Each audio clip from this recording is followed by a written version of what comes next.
त्या नात्यांमुळं खूप मोठा आपल्या डोक्याला ताप होत असतोय आणि तुमच्याही बाबतीत असं एखाद दुसरं कुठलं नातं असेल की ज्यामुळे तुम्हाला खूप त्रास होतोय, तर हा व्हिडिओ तुमच्यासाठी आहे. ईएफटीचा वापर करून आपल्या आयुष्यातील स्ट्रगल कसा कमी करता येईल, तुमच्या जवळच्या व्यक्तीला, तुमच्या आवडत्या व्यक्तीला हा व्हिडिओ शेअर करायला विसरू नका. नमस्कार मित्रांनो, आपण दैनंदिन आयुष्यामध्ये अनेक नात्यांशी डील करत असतोय. अनेकांशी आपलं संभाषण होत असते, अनेकांशी वेगवेगळ्या कारणांनी आपण एकमेकांशी संभाषण करत असतोय. ते व्यावहारिक पातळीवरती असेल, नात्यागोत्यांच्या लेवलवरती असेल. सो ह्या प्रत्येक लेवलवरती ना काही ना काहीतरी सूक्ष्म स्तरावरती चालू असते, आपलं लाईफ पुढे जात असते. पण या सगळ्या नात्यांमध्ये असे एक दोन तीन नाते असतात मित्रांनो, की त्या नात्यांमुळं आपल्या डोक्याला ना खूप त्रास होत असतो. म्हणजे मनामध्ये ते नाते एवढी मोठी घर करून बसलेले असतात की त्या नात्यांमुळं खूप मोठा आपल्या डोक्याला ताप होत असतोय. आणि तुमच्याही बाबतीत असं एखाद दुसरं कुठलं नातं असेल की ज्यामुळे तुम्हाला खूप त्रास होतोय, तर हा व्हिडिओ तुमच्यासाठी आहे मित्रांनो. शेवटपर्यंत पहा. चॅनलला सबस्क्राईब केलं नसेल तर चॅनल सबस्क्राईब करा. मी भुजंगराव शेळके ईएफटी या चॅनलच्या माध्यमातून आपण ईएफटीचा वापर करून आपल्या आयुष्यातील स्ट्रगल कसा कमी करता येईल या संदर्भात अनेक टॉपिक्स वरती आपण व्हिडिओ प्रसारित करत असतोय. सो आज आपण पाहतोय की असं एखादं नातं असतंय की बराच वेळ टॅपिंग करून पण रिलीज नाही झालं, किंवा काही लोक आता नवीन व्ह्युअर्स असतील, हा टॉपिक तुमच्यासाठी नवीन असेल, तर मित्रांनो तुम्ही पहा. ईएफटीचा वापर करून तुम्ही अतिशय प्रभावीपणे त्या त्रासदायक नात्यातून बाहेर येऊ शकताय. सो इथं 2 ते 3 सूचना आहेत मित्रांनो तुम्हाला. पहिली सूचना म्हणजे मी एक असं गृहीत धरतोय की तुम्हाला ईएफटी म्हणजे काय हे माहिती आहे. आणि तुम्हाला जर माहिती नसेल, तुम्ही जर नवीन व्ह्युअर्स असाल, तर तुम्ही या चॅनलवरील अगोदरचे व्हिडिओज पहा. तुम्हाला वेगवेगळ्या एक्झाम्पलच्या माध्यमातून, वेगवेगळ्या व्हिडिओच्या माध्यमातून मी सांगण्याचा प्रयत्न केलेला आहे की ईएफटीचा वापर कसा करायचा तो. दुसरी सूचना अशी आहे की मी ज्यावेळेस टॅपिंग करत असेन, हा केवळ पाहण्यातला व्हिडिओ नाहीये, तर मी ज्यावेळेस टॅपिंग करत असेन त्यावेळेस तुम्ही सुद्धा टॅपिंग करणं अपेक्षित आहे. तिसरी महत्वाची सूचना, हे एक एक्झाम्पल घेतलेलं आहे. म्हणजे एखादं नातं जर त्रासदायक होत असेल तर त्या संदर्भातलं आपण काय स्टेटमेंट वापरले पाहिजेत, काय बोललं पाहिजे, या संदर्भात आपण एका एक्झाम्पलच्या माध्यमातून पाहणार आहोत. तुम्हाला तुमच्या रिलेटेड असे जर काही इमोशन्स पॉपअप होत असतील, तर तुम्ही तिथं नोट डाऊन करणं गरजेचं आहे. एक तर तुम्ही इमिडिएटली तुमच्या मोबाईलमध्ये नोट करा किंवा डायरी पेन घ्या. ही पुढची सूचना आहे. आणि सगळ्यात महत्वाचं म्हणजे तुमचा फीडबॅक हा अतिशय महत्वाचा वाटतं मला. हे टॅपिंग करून तुम्हाला हे जर रिलीज झालं, रिलीज होतंय असं जर वाटत असेल, तर नक्की तुमचा फीडबॅक कळवा. आणि तुमच्या बरोबरच तुमच्या जवळपासच्या लोकांना असं कोणतं तरी एक नातं असेल की ज्याचा त्या व्यक्तीला खूप त्रास होतोय असं वाटत असेल, तर हा नक्की व्हिडिओ त्यांच्यापर्यंत पोहोचवायला मदत करा. ओके. सो आता आपण सुरुवात करूया. काय होतंय पहा मित्रांनो, टॅपिंग करत असताना म्हणजे एखादं नातं जर आपल्याला त्रासदायक वाटत असेल, तर त्यावेळेस आपण टॅपिंग करतो. मग टॅपिंग करत असताना काय करायचं असतंय, तर कराटे चॉप पॉईंट पासून सुरुवात करायची आहे. लेट अस से, आपण एक असं उदाहरण घेऊ की दैनंदिन एखाद्या व्यक्तीला आपण बोलतोय, डील करतोय वेगवेगळ्या कारणानिमित्त, आणि त्यांच्याशी बोलत असताना तिथं आपला संमेल नाही आहे. जेवढं जसं नातं असायला पाहिजे तसं नाही आहे, त्रासदायक वाटतंय तिथं. मग त्या व्यक्तीला समोर आणायचं आहे आणि आपण टॅपिंग करायचंय. मग टॅपिंग करत असताना काय करायचंय, हे पहिल्या राऊंड बद्दल बोलतोय. दुसरा तिसऱ्या राऊंड बद्दल कसं डीप जायचं हे पण पाहायचं आहे तुम्हाला.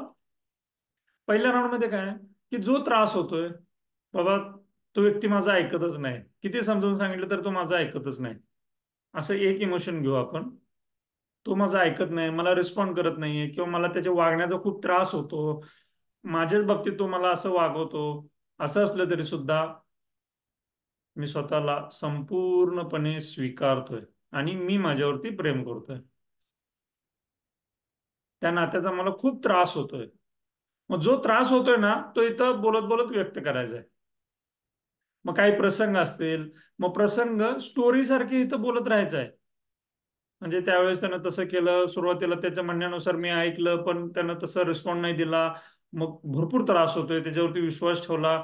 मग तो मला जवळ पण घेत नाही किंवा समजून पण सांगत नाही की बाबा काय झालं, काय प्रॉब्लेम आहे. माझा फोन पण उचलत नाहीये, माझ्याशी बोलत पण नाही, व्हॉट एव्हर जो काही त्रास असेल तो. असं असलं तरी सुद्धा मी माझ्यावरती प्रेम करतो, मी स्वतःला संपूर्णपणे स्वीकारतो. ह्या नात्याचा मला खूप त्रास होतो, हा त्रास मला सहन होत नाहीये, असं असलं तरी सुद्धा मी माझ्यावरती प्रेम करतो, मी स्वतःला संपूर्णपणे स्वीकारतो. साधारण जो त्रास होतोय तो 3 वेळा या टॅपिंगच्या माध्यमातून इथं व्यक्त करायचा आहे. थोडस पॉज घेऊ. मी तुम्हाला ऍडिशनल एक इन्फॉर्मेशन, अतिशय महत्वाची इन्फॉर्मेशन देतो. एखाद्या नात्याचा खूप त्रास होत असेल ना, तर त्या नात्यांबद्दल जेवढे काही आपले इमोशन स्ट्रक झालेले आहेत, जेवढे काही त्याच्यासोबतचे वादविवाद झालेले असतील किंवा ज्याबद्दल त्या व्यक्तीचं वागणं खटकलेलं आहे, असे अनेक प्रसंग असू शकतात. तर प्रत्येक प्रसंगाला एक इव्हेंट असं पकडून आपण टॅपिंग केलं पाहिजे. तुम्ही सगळे प्रसंग जर एकत्र मिक्स करून जर तुम्ही टॅपिंग करत असाल तर तुम्हाला चांगला रिझल्ट येणार नाहीये. सो लेट अस से बॉस सोबतचं उदाहरण. मग बॉस सोबत डील करत असताना दैनंदिन आपल्याला तोच बॉस असतोय, आपल्याला त्याच व्यक्तीशी डील करायचे असते आणि अनेक वर्षांपासून जर त्याचं वागणं तशाच पॅटर्न मध्ये जर असेल तर ते असे अनेक प्रसंग तुम्हाला सापडतील. मग प्रत्येक वेळेस त्या बॉसचं एक एक एक एक प्रसंग, एक इव्हेंट पकडायचे आहे आणि एका इव्हेंट बद्दल 3 वेळा आपण इथं टॅपिंग करायचंय. कोणताही प्रसंग असेल तो 3 वेळा इथे व्यक्त करायचा आहे आणि शेवटला आपल्याला म्हणायचं आहे, असं असलं तरी सुद्धा मी माझ्यावरती प्रेम करतो, मी स्वतःला संपूर्णपणे स्वीकारतो. असं सपोज त्या बॉस सोबतचे 25, 30, 40 जरी इव्हेंट्स असतील तर ते एका वेळेस एक असं पकडून 30, 40 वेळा आपल्याला ते टॅपिंगचे राऊंड करणं गरजेचं आहे, तरच इफेक्टिव्ह रिझल्ट येतील. मग हे तुम्हाला प्रश्न पडेल की एवढा वेळ टॅपिंग करायचं का? येस. कारण होतंय काय की तो एक इमोशन किंवा एक इव्हेंट आपल्या सबकॉन्शियस माइंड मध्ये एवढा असा डीप रुटेड केलेला असतोय की त्याचा इम्पॅक्ट जोपर्यंत रिलीज करता येत नाही तोपर्यंत त्या नात्यांमध्ये सुधारणा घडलेली तुम्हाला अनुभवायला भेटणार नाही. ठीक आहे. Okay. So coming back to the tapping.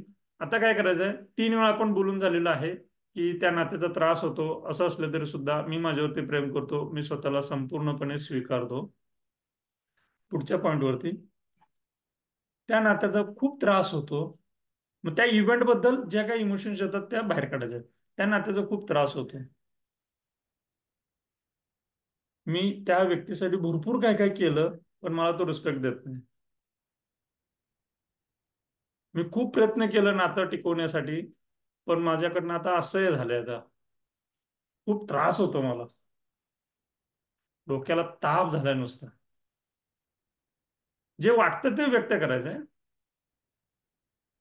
खूप त्रास होतो त्या नात्याचा, काय करावं कळत नाही.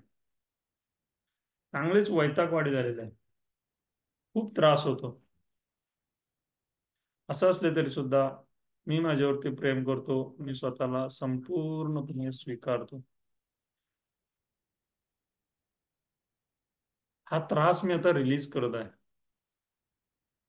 त्या त्रासातून मी आता बाहेर येत आहे. आजपर्यंत खूप त्रास झाला त्या व्यक्तीचा, आता नको वाटतं त्या व्यक्तीच्या ह्या वागण्याचा त्रास सहन करायला, माझ्या कपॅसिटीच्या बाहेर झालेलं. असं असलं तरी सुद्धा मी माझ्यावरती प्रेम करतो, मी स्वतःला संपूर्णपणे स्वीकारतो. असे 1, 2 राऊंड 3 राऊंड करायचे आहेत आणि एक इव्हेंट झाला की परत दुसरा, तिसरा, चौथा, असे सगळे जे काय आपल्या मेमरीमधले सगळे जे इव्हेंट्स आहेत हे सगळे हे टॅपिंग करून रिलीज करायचे आहेत.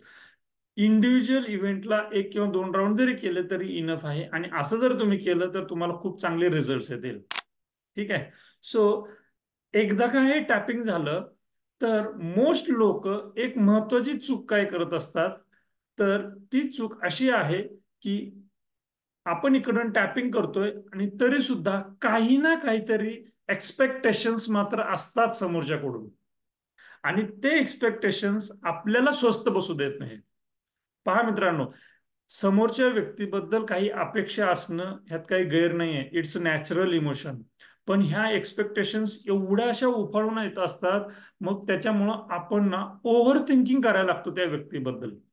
मग त्यांना असंच का वागत नाही, मग त्यांना तसंच का वागत नाही, वगैरे वगैरे. मग असं अपेक्षित आहे, तो व्यक्ती त्यानं जर तसं ऐकलं तर त्याच्या फायद्याचं आहे. असं अनेक व्हॉट एव्हर जे काही ओव्हर थिंकिंगला काही लिमिट नसते. आणि ह्या ओव्हर थिंकिंगच्या पॅटर्न मध्ये ना आपण अडकतो, बिकॉज आपण एका एक्सपेक्टेशन्स वरती आधारित राहतो, अपेक्षा ठेवत राहतो. पहा आता आपण काय करतोय, एक स्टेप पुढे गेलोय. काय झालंय, पहिल्यांदा जो त्रास होत होता तो रिलीज केलेला आहे.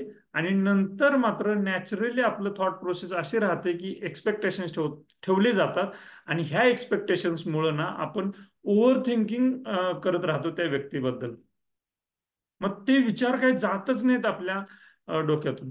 मग अशा वेळेस ना मित्रांनो, ओ पोनो पोनो इथं आपण ट्राय करायचं. मग ओ पोनो पोनो ट्राय करत असताना तुम्हाला जर वेळ भेटत असेल, 2 मिनिटं, 4 मिनिटं, 5 मिनिटं, तर त्या व्यक्तीला डोळ्यासमोर आणायचं आहे आणि टॅपिंग करायचं आहे. इतकंच म्हणायचं आहे, त्या व्यक्तीला समोर आणायचं आहे आणि इतकंच म्हणायचं आहे की I am sorry, please forgive me, I love you, I thank you, I am sorry, please forgive me, I love you, I thank you,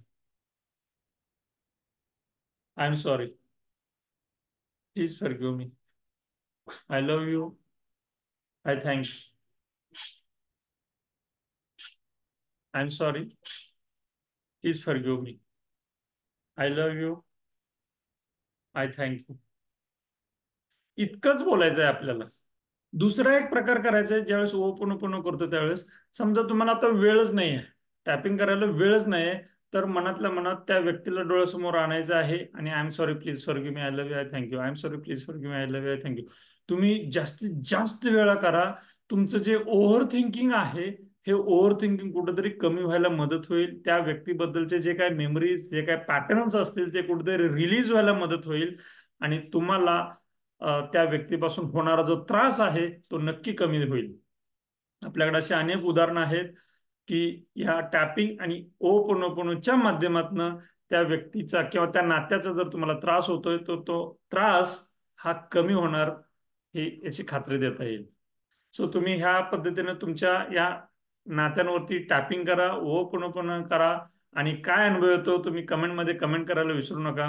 आणि सर्वात महत्वाचं म्हणजे तुमच्या जवळच्या व्यक्तीला, तुमच्या आवडत्या व्यक्तीला हा व्हिडिओ शेअर करायला विसरू नका.